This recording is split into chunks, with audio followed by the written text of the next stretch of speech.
آنکھ سے دور سے ہی دل سے کہاں جائے گا، جانے والے تو ہمیں یاد بہت آئے گا۔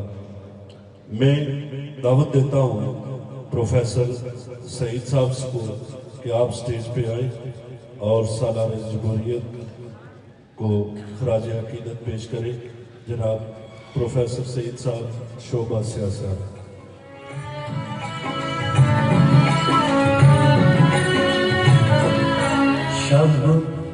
نحمد صلی اللہ رسول الکریم، اما بعد فاعوذ باللہ من الشیطان الرجیم، بسم اللہ الرحمن الرحیم۔ انتہائی قابل احترام سردار محمد نعیم خان صاحب سابق سالار جمہوریت کی، میں سب سے پہلے آپ مہمانوں کا شکر گزار ہوں کہ آپ یہاں تشریف لائیں، اور اس کے بعد میں پرنسپل ادارہ اعلیٰ اور اپنے اسٹاف کا اسٹیج سے شکر گزار ہوں کہ سب نے بہت بڑھ چڑھ کر جو ہے وہ یہ کام کیا، اور ہمارا فرض بھی بنتا تھا۔ جناب سردار نعیم صاحب، فاروق صاحب، ہمارا دل جو ہے پورا اسٹاف، یہ چونکہ بڑی تعلیمی درسگاہ ہے مرکزی، یہ سالار جمہوریت کے بڑے کارنامے ہیں، تو سب سے یہ پڑھا لکھا طبقہ تھا، ہم کیسے اعتراف خدمات نہ کریں، ہمارا دل سکون نہیں پا رہا تھا۔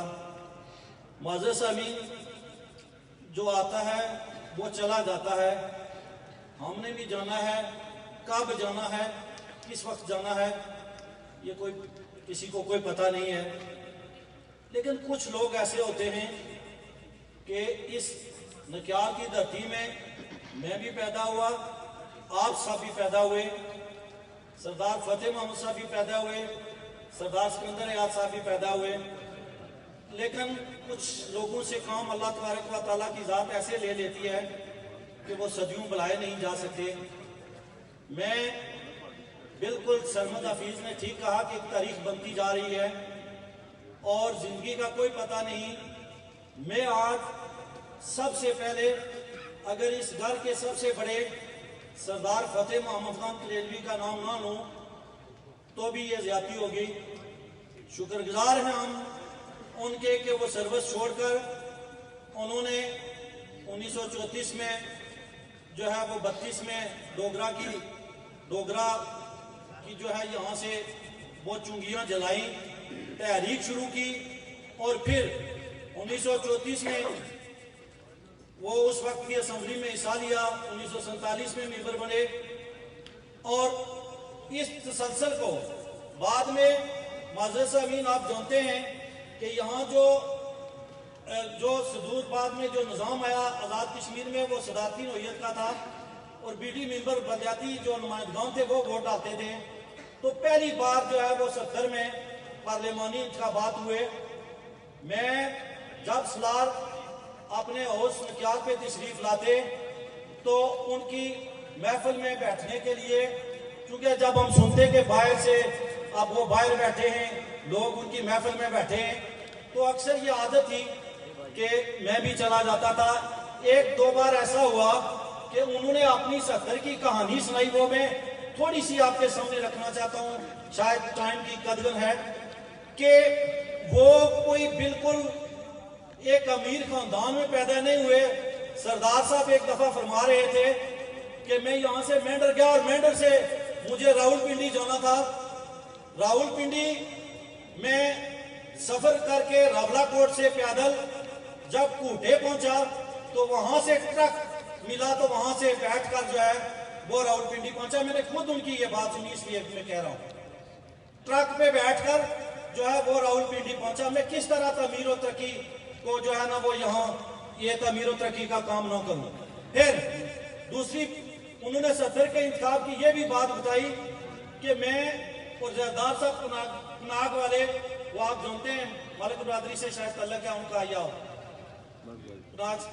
وہ، اور میں جب دھنوا پہنچے یہ کمپین کے لیے، تو وہاں پر چھت پہ ایک بزرگ شخص اور ان کی بیگم مکئی اکٹھی کر رہی تھی، وہ موسم تھا شاید اسوج کا، تو ہم نے انہیں کہا کہ آپ نے ووٹ دینے ہیں، تو وہ پہلے پارلیمانی انتخاب کی میں بات بتاتا ہوں کہ لوگ جانتے ہی نہیں تھے کہ ووٹ کیا ہے، تو وہ کہہ رہے تھے کہ انہوں نے کہا سردار جی انہوں نے ووٹ ہی نہیں جو اسم کی جڑا ہے نا بات شاید تو انہوں نے کہا کہ نہیں آپ کو پولنگ سٹیشن پہ جانا ہے مہر لگانی ہے اور وہاں ووٹ جو ہے وہ صندوق میں ڈالیں.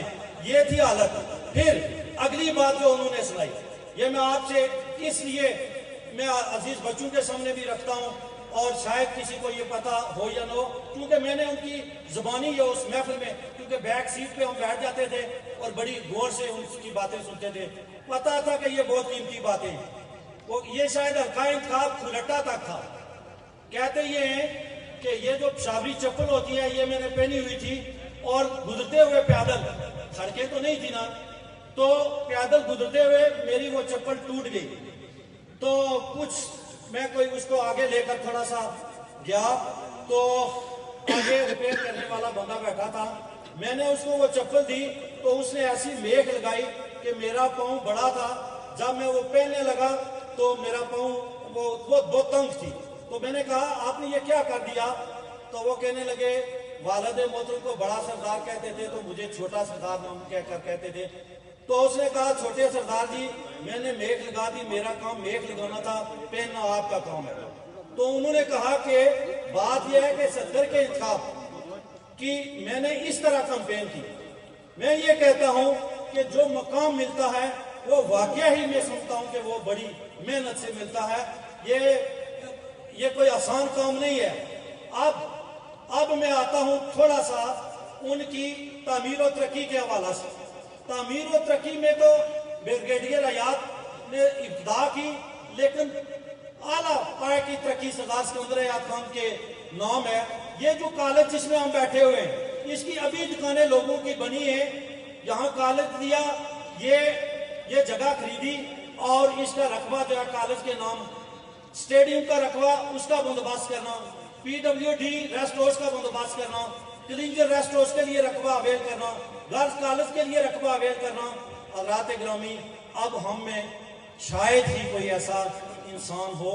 بات یہ ہے کہ لوگ تو چلے جاتے ہیں لیکن کردار جو ہے وہ یہ نبھانے والے اگر باقی رہیں تو یہ کوئی اللہ کی بہت بڑی یہ کرمازی ہوتی ہے. مجھے امید ہے انشاءاللہ یہ تسلسل جاری رہے گا. سردار صاحب نے بڑے سردار صاحب نے حیدری بریگیڈیئر بنائی.